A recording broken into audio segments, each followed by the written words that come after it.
হে মেহেরবান খোদা, এত জল জঙ্গল তন্ন তন্ন করে খুঁজে এলাম, কিন্তু কোথাও জাহাপনাকে পেলাম না। তবে কি আমি জাহাপনাকে পাবো না?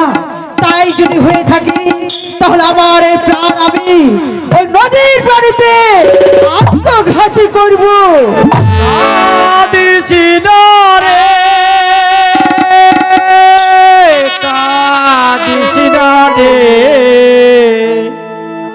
মুছে ফেলে না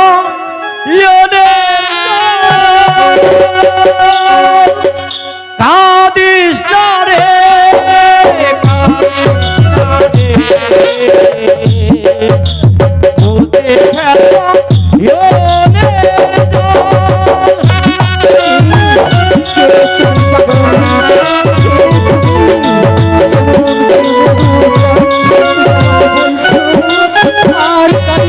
ফেলে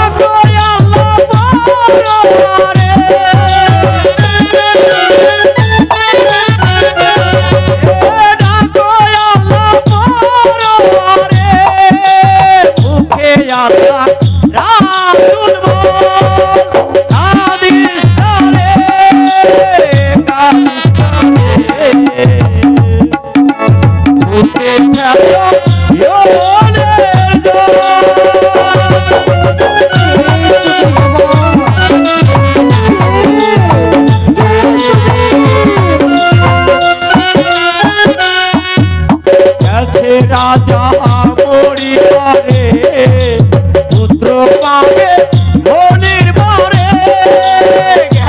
রাজা পরিবারে পুত্র পাবে মনির বারে।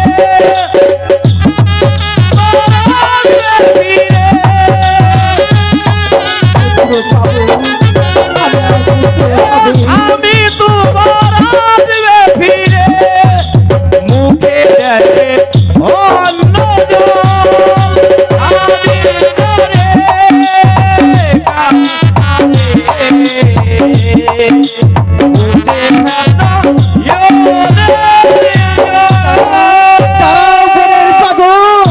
কথা শুনে যাও।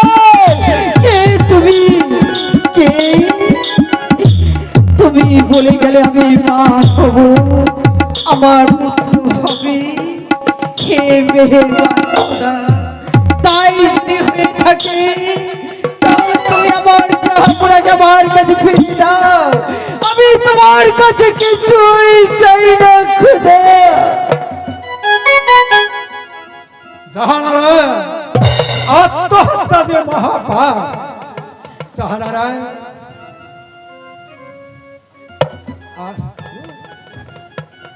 আমি ফিরে এসেছি। জাহানারায়ণ, জাহাপনা, জাহাপনা আপনি ফিরে এসেছে।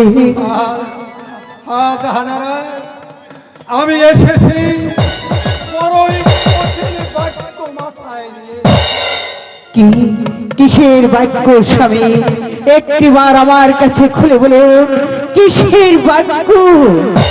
জাহানারায়ণ, আমি গিয়েছিলাম নির্জন কাননে প্রাণ বিসর্জন দিতে। সেখানে গিয়ে সেই মরিবর আমাকে আমাকে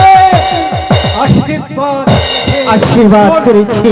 জন্মি দেবে এক পুত্র, কিন্তু জাহানারায়ণ তার আয়ু মাত্র 12 দিন। না, তাই হতে পারে না জাহাপনা। নিঃসন্তান ছিলাম, সেই ভালো ছিল, কিন্তু পুত্র হবে তারাও হবে মাত্র 12 বছর।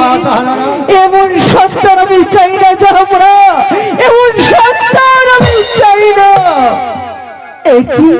এর কি কোনো পথ আছে জাহাপনা? আছে জাহানারায়ণ, একটি পথ আছে। ওই 12 দিনের শিশুর সঙ্গে 12 বছরের কন্যাকে বিবাহ দিয়ে শুধু তাই নয়, ওকে বিয়ের বাসন আছে। ওই 12 বছরের জন্য নির্বাসন হবে। জাহাপনা, আমি মা হয়ে কেমন করি কোলে শিশুকে নির্বাসনে দিব? না, আমি পারবো না জাহাপনা, আমি পারবো না। নইলে যে আমাদের আটকুরে নাম কিছুতে কিছুতেই মোছন হবে না। ঠিকই বলেছেন আপনি। নাইবা থাকলে সন্তান ঘরে, থাক না বনে জঙ্গলে, তবু বেঁচে থাক, তবু আমি মা হব, আমাদের আট করে নাম মুছে যাবে। কেউ কেউ আপনাকে দেখে আঙ্গুল দিয়ে বলতে পারবে না, ওই তো যাচ্ছে আট করে বাদশা। তবু তবু যে আপনার আট করে নামটা মুছে যাবে জাহাপনা। পারবে জাহানারা, পারবে এমন কঠিন কাজ করতে? ওই 12 দিনের শিশুকে 12 বছরের কন্যার সাথে বিবাহ দিয়ে বছর রাত্রে তাকে দ্বাদশ বছরের জন্য কেন পারবো না? আমাকে যে পারতে হবে স্বামী। তাই তো বলছি, আপনি বড্ড ক্লান্ত, আপনার বিশ্রামের প্রয়োজন। চলুন, এই মুহূর্তে আপনি বিশ্রাম করছেন, চলুন। তাই চলো জাহানারা। উজির সাহেব জাহাপনা, মনির আদেশে একটি পুত্র সন্তান জন্মগ্রহণ করেছে, কিন্তু পুত্রের আয়ু মাত্র 12 দিন। সে কি জাহাপনা? পুত্রের আয়ু মাত্র 12 দিন, এর কি কোনো উপায় নেই জাহাপনা? আছে উজির সাহেব, সে বড় কঠিন। উজির সাহেব, ওই 12 দিনের শিশু পুত্রকে 12 বছরের কন্যার সাথে বিবাহ বন্ধনে। 12 বছরের কন্যার সাথে বিবাহ? শুধু তাই নয় উজির সাহেব, বিবাহ বাসর হতে 12 বছরের কন্যা এবং 12 দিনের শিশুকে 12 বছরের দণ্ড দিতে হবে। অরণ্যে মৃত্যু সে কি বলছে জাহাপনা? দিতে হবে অরণ্যে নির্বাণ? এতে বড় নিষ্ঠুর কথা জাহাপনা। যান উজির সাহেব, যে কোনো উপায় হোক 12 বছরের কন্যার সন্ধান করুন। যান উজির সাহেব, যান আপনি আমার রাজ্যে ঘুরে দেখুন। যদি আমার রাজ্যে না হয় তাহলে অন্য রাজ্যে দেখুন। সেখান থেকে হোক 12 বছরের কন্যা আপনার সন্ধান করে দিতেই হবে। যথা আজ্ঞা জাহাপনা। আমি আমার প্রাণ দিয়ে হলেও রহিমকে আমি রক্ষা করবো জাহাপনা। আমি রহিমকে রক্ষা করবো। হায় করুন বীর সাহেব, হায় করুন। হায় খোদা, তুমি আমার সহায় থেকো খোদা, তুমি আমার সহায় থেকো। একমাত্র রহিমকে তুমি রক্ষা করো। বাদশাহের মস্তিষ্ক বিকৃত হয়েছে এই 12 দিনের শিশুর সাথে। 12 বছরের কন্যার বিবাহ কেউ দিবে না। যার কাছে বলি সে আমাকে পাগল বলে তাড়িয়ে দেয়। আমি এখন কি করি? কোথায় পাবো ওই 12 বছরের কন্যার সন্তান? ঠাকুর ঠাকুর, আমি যে বাদশাহের কাছে কি জবাব দেব? বনবাসে যাব রব না রব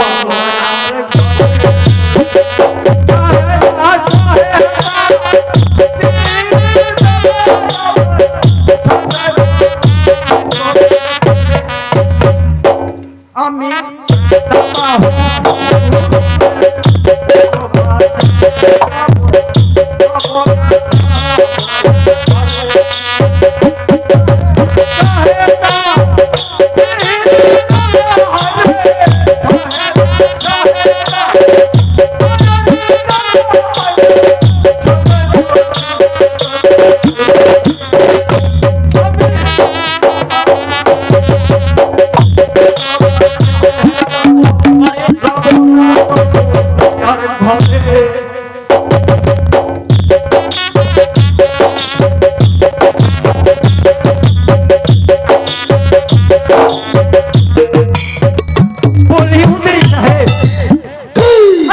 ভাবছেন কেন? ওই 12 বছরের কন্যা তো আপনার ঘরে।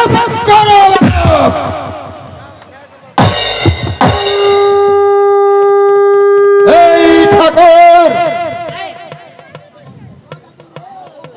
এই কথা যদি আবার কারো কাছে প্রকাশ করো, আমি তোমার জিভ ছিঁড়ে দেব। মনে থাকে যেন ঠাকুর। বলে উজির সাহেব, এদের রাগ করতে আরে বিয়েটা দিয়ে দিলেন তো সমস্ত লেখা মিটে যায়। চুপ করো বেটা। দূর হয়ে যাওয়ার সামনে থেকে, নাহলে আমি তোমাদেরকে হত্যা করব। যাচ্ছে হতো যাচ্ছি। হে খোদা,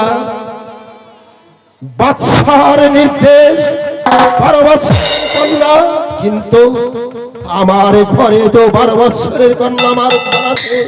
যদি ওই ঠাকুর এই কথাটা কোনোভাবে বলে যায়, তাহলে আমার ওই 12 বছরের রূপবান। শোনো রাহেলা, কি হয়েছে তুমি প্রকাশ করে বলো। কেন তুমি আমাকে অন্ধ হয়েছি এ কথা বললে? কি আর হবে স্বামী, আমাদের মা রূপবান যে বিবাহের উপযুক্ত হয়েছে, আপনি কি সেদিকে খেয়াল রেখেছেন? হ্যাঁ হ্যাঁ রাহেলা, তুমি ঠিকই বলেছো। মা রূপবান যে বিবাহিত হয়েছে, তার যে 12 বছর।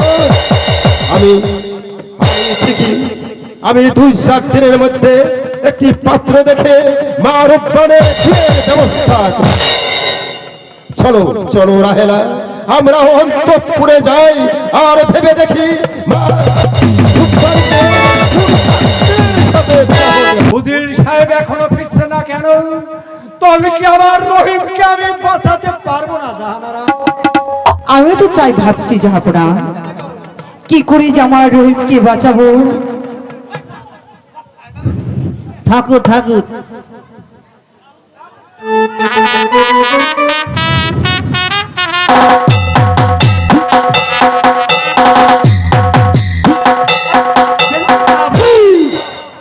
আরে 12 বছরের কন্যা তো, আর আপনার হাতের মুঠোয় আছে।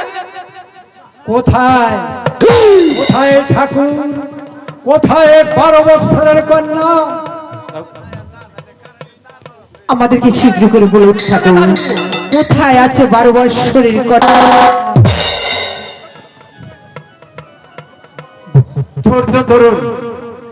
আরে জাহাপনা, আমি আমার চালাকে ডেকে আরে গণনা করে দেখি আর কোথায় ওই 12 কন্যা আছে? আর কোথায় রে ভাই ধনুষ টঙ্কা? আর কোথায় গেলে রে ভাই ধনুষ টঙ্কা?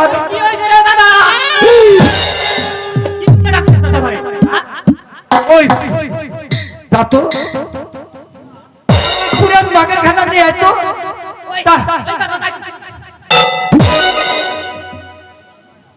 ওই দাদা আসছি রে, দাদা আসছি।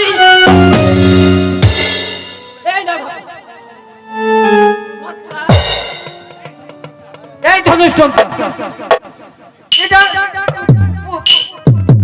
কোনটা নিয়ে আসিস?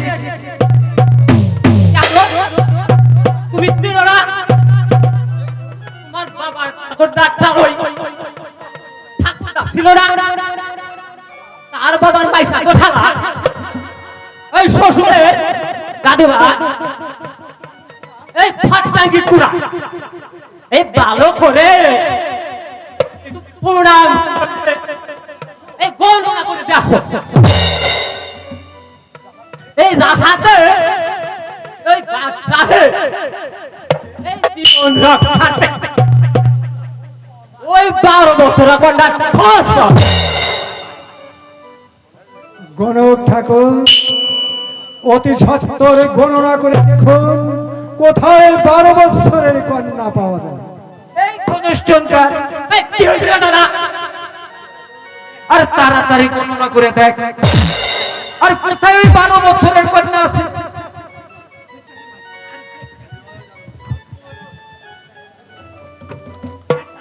আরে তাড়াতাড়ি দেখ। বিয়ে কি বন্ধ করতে হবে না? দেখতে সময় না পুরা তুই রে কি? তাড়াতাড়ি দেখ তো। আরে উল্টাই পুল্টাই দেখ। 173 পৃষ্ঠা যা। পাইছি পাইছি এই গ্রাম গর্বে ফরবে যেটা এই তিল দিয়া শোনো এই তিল বানের ভিতরে দিয়া ভাই ওই প্যাডেল ছেড়ে তাই না আমার পুরানে কয় ওই 12 বছরের কন্যা ওই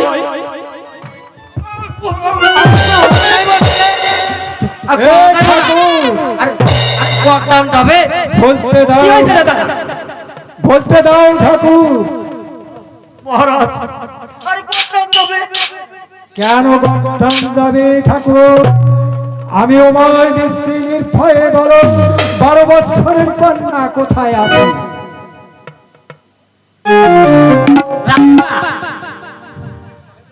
ওই আপনার উজির সাহেবের ঘরে উজির সাহেবের ঘরে ওই 12 বছরের কন্যা আছে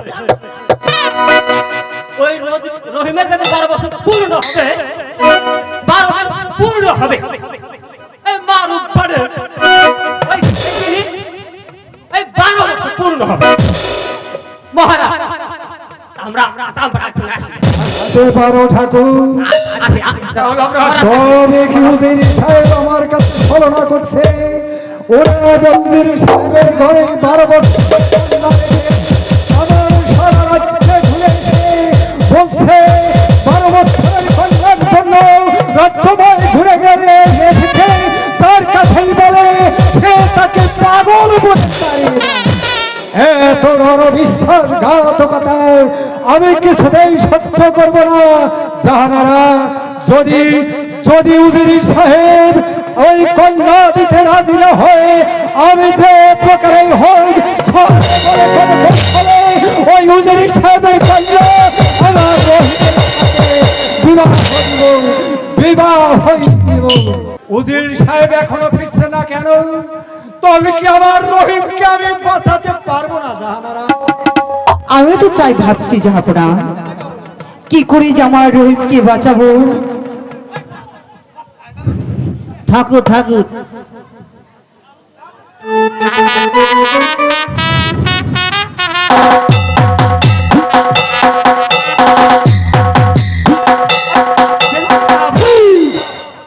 আরে 12 বছরের কন্যা তো আর আপনার হাতের মুঠোয় আছে কোথায় কোথায় ঠাকুর কোথায় 12 বছরের কন্যা আমাদেরকে শীঘ্র করে বলুন ঠাকুর কোথায় আছে 12 বছরের কন্যা ধৈর্য ধরুন আরে জাহাপনা আমি আমার চালাকি দেখে আর গণনা করে দেখি আর কোথায় 12 কন্যা আর কোথায় রে ভাই ধনুষ টঙ্কা আর কোথায় গেলে রে ভাই ধনুষ টঙ্কা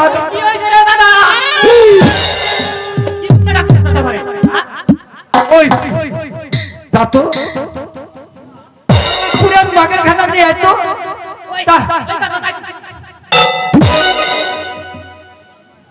ওই দাদা আলছি রে দাদা আলছি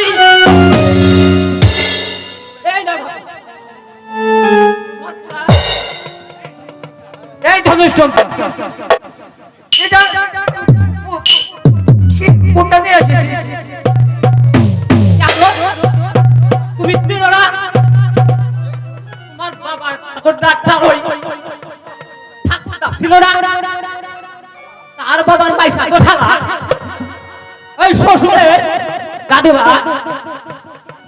এই ফাটাঙ্গি কুড়া এই ভালো করে প্রণাম এই গণনা করে দেখো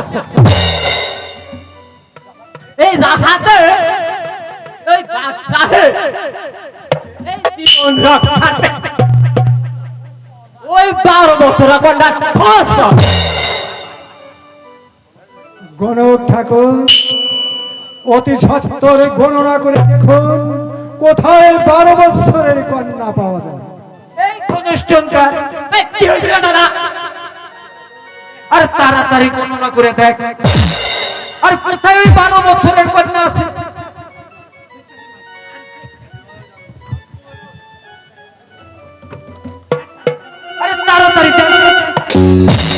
দেখতে বন্ধ করতে হবে না দেখতে সময় না পড়া তুই রে কে তাড়াতাড়ি দেখ তো দেখতে আরে উল্টাই পুল্টাই দেখ 173 পৃষ্ঠা যা পাইছি এই কিরাম গর্বিনী ভবতি ফরবে যেটা এই তিন দিয়া শোনো এই তিন বানের ভিতরে দিয়া বান ওই প্যাডেল ছেড়ে তাই না আমারে হট পুরানে কয় ওই 12 বছরের কন্যা ওই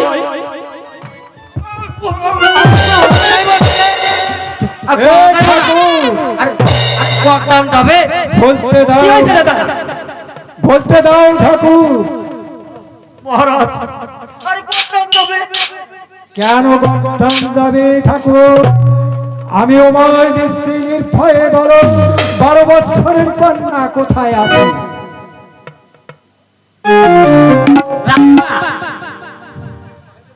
ওই আপনার উজির সাহেবের ঘরে উজির সাহেবের ঘরে ওই 12 বছরের কন্যা আছে।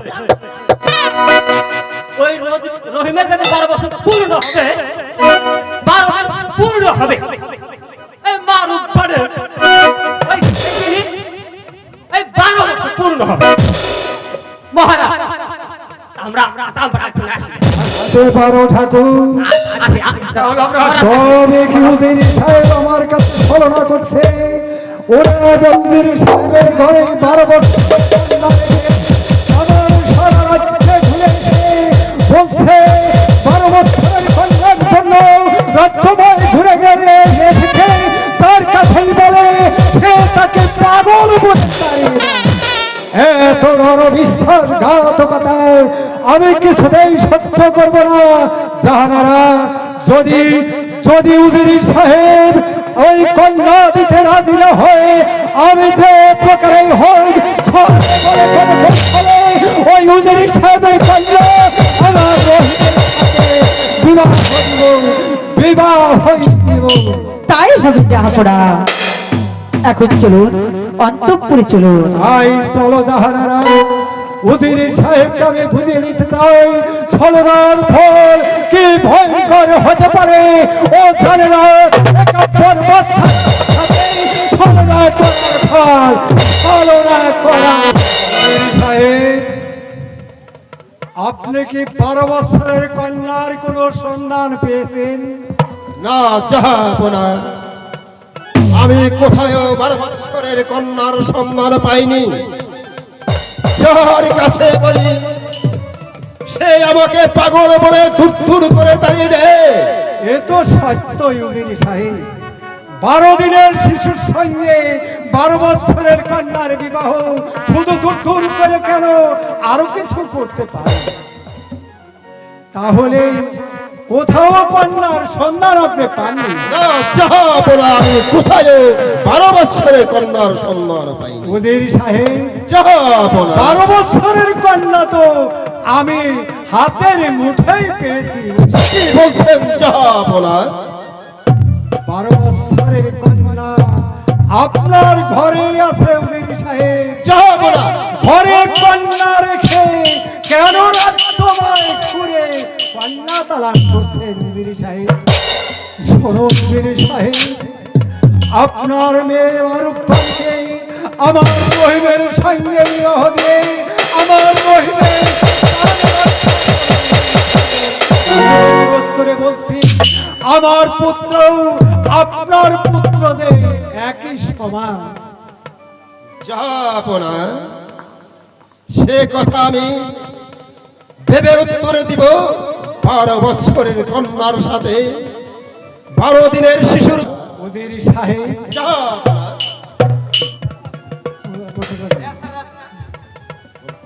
তারপর আপনার কি মতামত উজির সাহেব? না না যাবো না, এই অসম্ভব কখনো সম্ভব হতে পারে না। ওই 12 দিনের শিশুর সাথে 12 বছরের কন্যার বিবাহ এ কিছুতেই সম্ভব নয়। যাবো না। তাহলে কি আপনি বিয়ে দেবেন না উজির সাহেব? না না জাহাপনা, এ বিয়ে আমি কখনোই দেব না। বিয়ে তো আর পুতুল খেলা নয় যে ওই 12 দিনের শিশুর সঙ্গে 12 বছরের কন্যার বিবাহ প্রয়োজন হলে আমি আমার মেয়ের প্রাণকে উৎসর্গ করে ওই সাগরে ভাসিয়ে দেব। তবু আপনার ঘরে উজির সাহেব, আমার রাজ্যের বিনিময় হলে আমার রহিমকে আপনি বাঁচান উজির সাহেব। যাবো না। এরকম একটা কেন সশস্ত্র রাজ্যের বিনিময় হলেও আমি আমার মেয়ে রূপবাণীকে কখনো ওই 12 বছরের কন্যার সাথে বিয়ে করতে পারবো না। তাহলে আপনি স্বেচ্ছায় দেবেন না উজির সাহেব? না না, আমি তা কখনোই সম্ভব না। আপনার কাছে অনুরোধ করছি, আপনি আমার বেতন ভক্ত কর্মচারী হয়ে আমার রাজ্যে বসবাস করে আমার পুত্রের সাথে কেমন করে বাঁচেন, আপনি দল করার জন্য প্রস্তুত হন উজির সাহেব। দেখি যাবো না। তাহলে আপনি কি আমাকে বন্দি করতে চান? আমি নিরসয় যাবো না। আমি এ রাজ্যের উজির, প্রয়োজন হলে আমি আপনার বিরুদ্ধে দেখা যায় কত শক্তি আছে।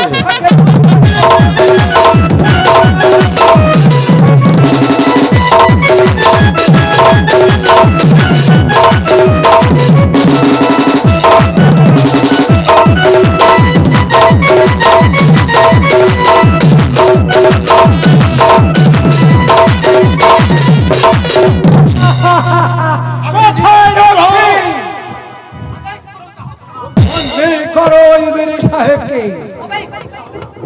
ওকে নিয়ে যাও ওই অন্ধকার কারাগারে। কাল খবর ফিরছে, ঘরে ফিরছে।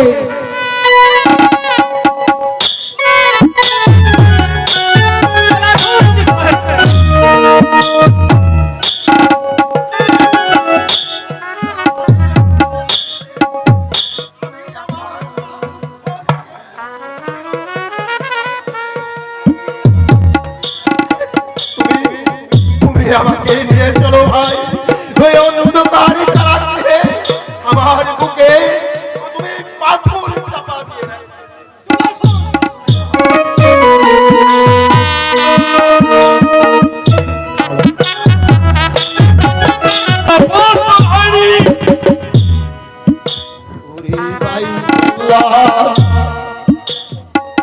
আমি প্রস্তুত, তুমি তোমার কাজ শেষ করে ফেলো। যদি এ কথা আমার অনুক্রমে জানতে পারে, তাহলে ওই উৎকারে বেগে ছুটে এসে তোমার কাছে বিঘ্ন ঘটাবে। তখন তুমি তোমার কাজ শেষ করতে পারবে না, সমাপ্ত করতে পারবে না। ভাই চল্লা, তুমি শীঘ্র তোমার কার্য তুমি সমাধা করো। এই আমি বাধা পেতে দিচ্ছি, তোমার খড়গ দ্বারা আমার মাথা দ্বিখণ্ডিত করে ফেলো।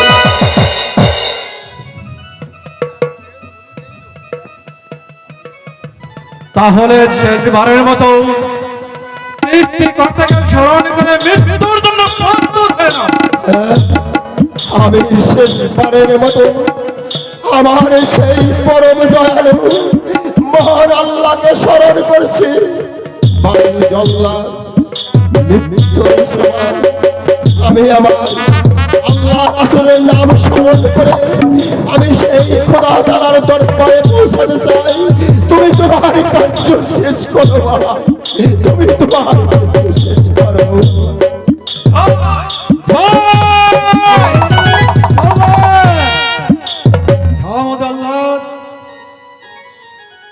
বন্দির কারাদণ্ডের এখনো 1 ঘন্টা বাকি আছে।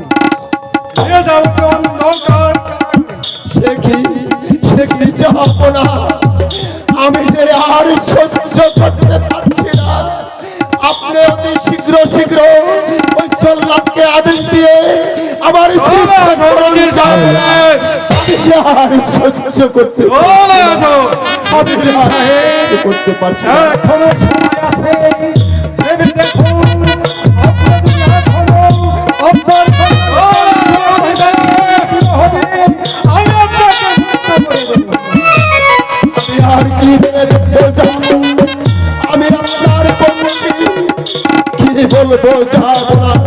আমি আপনার প্রধান নজির হয়েও আজকে আপনার অন্যায় বিচারে বন্দী। জগৎ বিলয় না হওয়া পর্যন্ত এ পৃথিবীতে দেখবে যে আপনি একাম্বর বাদশাহ অন্যায়ভাবে বন্দী হয়ে আজ আমার প্রাণদণ্ড হচ্ছে। চলো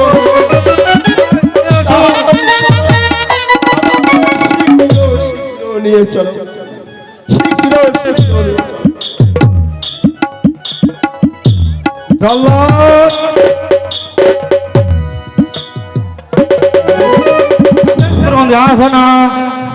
শোনো জল্লাদ, বন্দিকে যত পারো ভয় দেখাইয়ে কার্য সমাধান করতে হবে। তাই করছি কিন্তু তাকে কোনো অত্যাচার করবে না, কোনো কষাঘাত করবে না। ভয় দেখিয়ে তাকে